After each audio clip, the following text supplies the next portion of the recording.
The wit and humor of Ryan Miller. Thank you, Ryan.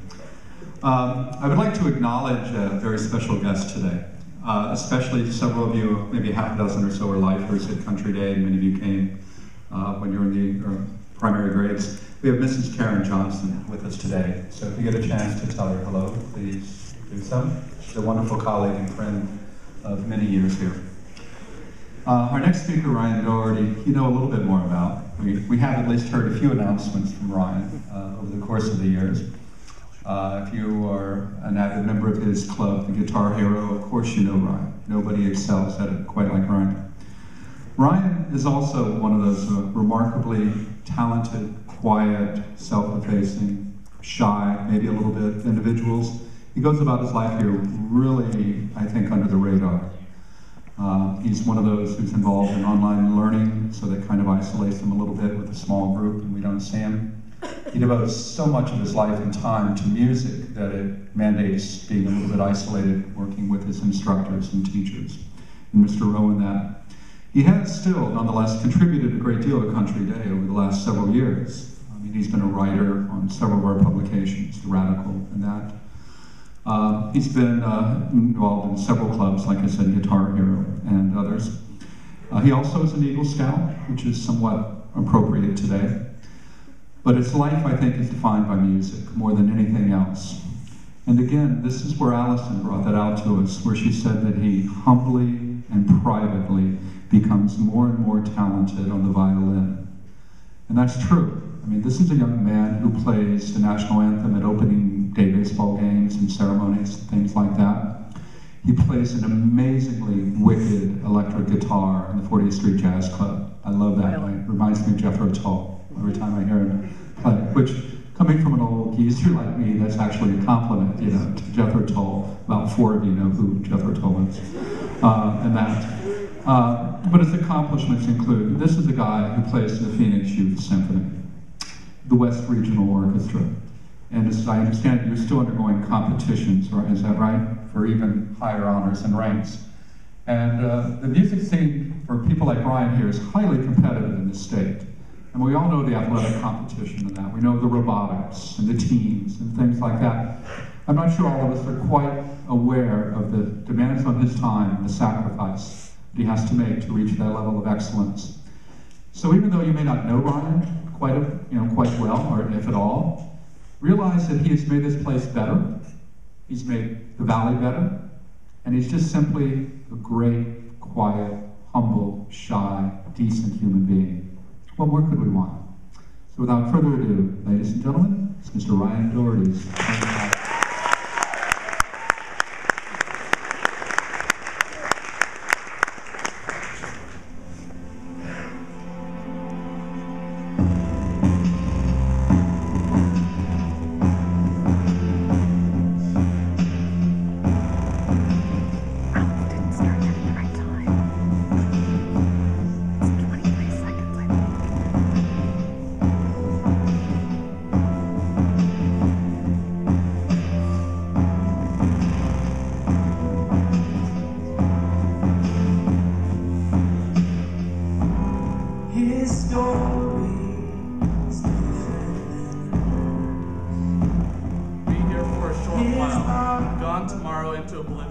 Until the days come to take me away. Be remembered as part of the legacy of sharing dreams and changing humanity for the better. That legacy never dies. Important words by a literary scholar. You'd think after being here for over a decade, it would be easy to know what is the legacy of the class of 2011. Did we strive for excellence and perseverance simply to leave a legacy, or was it created by our actions? Legacies come in different shapes and forms, requiring varying levels of effort and commitment. Our legacy is not so much money or property we leave to others, but it is the lives we touch, the impact we make. Examining our past will give us an awareness of just where we have been. Through the years, we have taught and learned by example, persevered, and discovered our place in the world. There always is something for which people are remembered, and we should always be aware of our imprint. There is quite a lot to reminisce. To put our era into perspective, Our class has evolved during our many years at Phoenix Country Day School, starting in the late 1990s and continuing into the new millennium. We went through the administrations of 3 presidents, Clinton, Bush, and Obama. We observed several building renovations on campus on all 3 divisions of the school, lower, middle, and upper. Our class was led by 4 unique student body presidents, Arvind Swaminathan, Robert Adrian, Kevin Crane, and Jeremy Abbott. There has been much change throughout our years. Little did we know that at the end only 7 lifers would be left, those who made it all the way. The 7 of us are fortunate to have experienced everything PCDS has to offer. We truly know one key to PCDS, perseverance. Friends have come and gone. There are many we will all remember.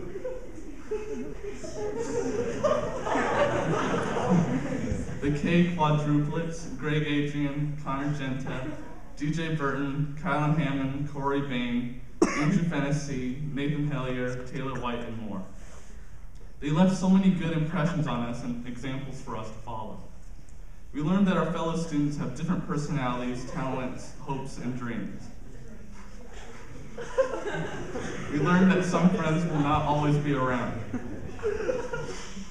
How we deal with friends and others who move on from our lives is part of our legacy. We remember and learn and teach by example. Their time with us was short, but the strong relationships formed will leave lasting impressions. They became a part of our imprint, our legacy. The lessons learned in class have not always been academic. When someone close becomes very sick, how we deal with that experience molds us for good or bad and affects our lives. In the 3rd grade, our teacher, Mrs. Johnson, was diagnosed with cancer, which was very frustrating for her and us as 3rd graders. We watched her bravely deal with her adversity. Compassion was learned in understanding, appreciating, and sympathizing with others. We became closer, and her recovery and how she dealt with it taught that one could fight something so big and bad and win. That all became part of our imprint, our legacy. It shaped how we approach other challenges. We also learned that not all battles have a happy ending. Our class, and in particular the mathematics students, experienced tragedy with the death of Mr. Walensky on October 29, 2007. We learned that special people sometimes die too young. His legacy to us, to pass on to others after us, was to think outside the box.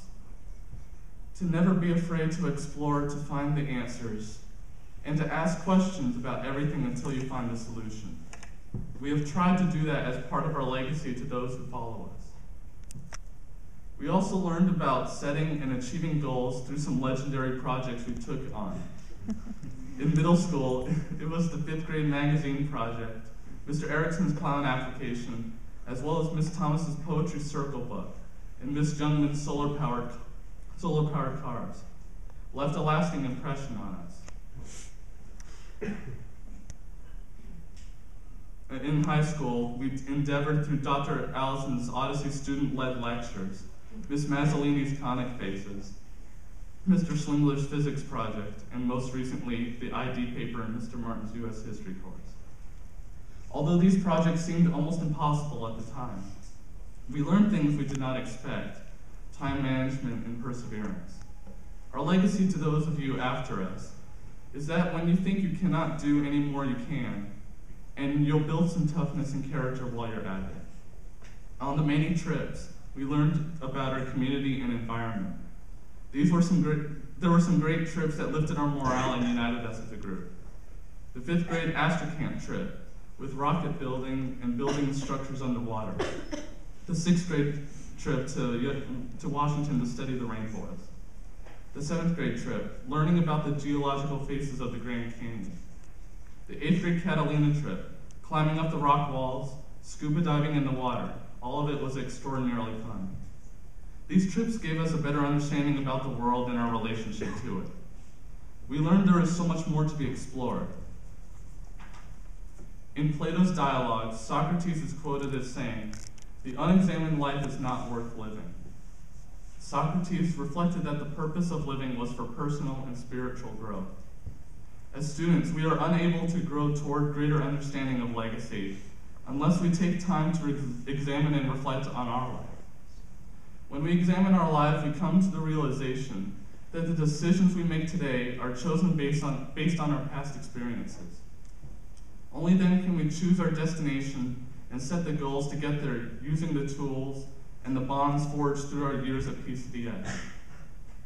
Although our experiences as a group have been similar, individually, our perceptions have made us unique, and therefore, after graduation, the gifts we take from PCDS will be used to mold our distinct paths. How we have absorbed our friendships and experiences and built, reflected, and learned from them is one key to building a lasting legacy. Research, planning, commitment, and hard work are all required to reach any big, life-altering objective. In other words, all the schooling in the world won't help you reach your dreams if you don't take the time to determine where you have been and where you want to go. We have been given the gifts. Now, if we use them, our future will be very bright. As PCDS graduates, it is our turn to decide what kind of legacy we'll leave and modify and shape our behavior to be in alignment with that legacy. As Sean O'Casey, an Irish playwright, eloquently said, every action of our lives touches on some chord that will vibrate in eternity. Some might argue our legacy has not been fully written. Maybe the coming years will decide the awesome impact that we have had and will have on PCDS in the world. Our school is celebrating 50 years of excellence, and although we may have only been here for a few of those years, our commitment to excellence now and in the future is what will be our legacy, one that I hope will be the same for all who set foot on these sacred grounds. PCDS, the place that helped make me the man I am today in the class of 2011. Sing it out, play the song. What is your legacy? Find it out, don't wait too long. What is your legacy? No, don't stop.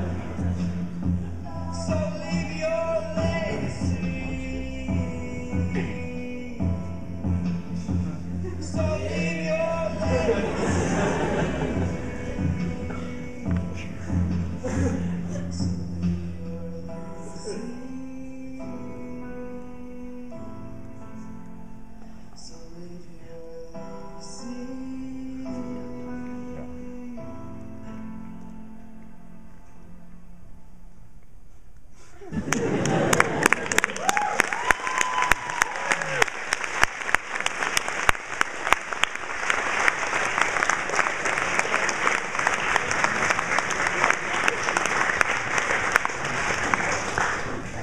Class of 2011, that was a special gift.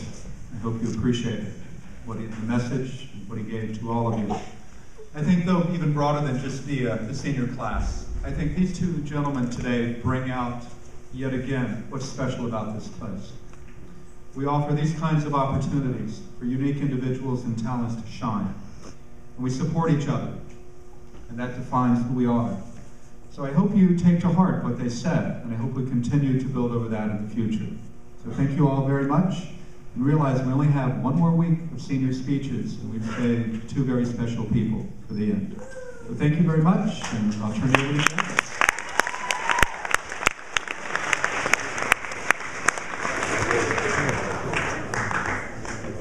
Guys, can we have one more round of applause?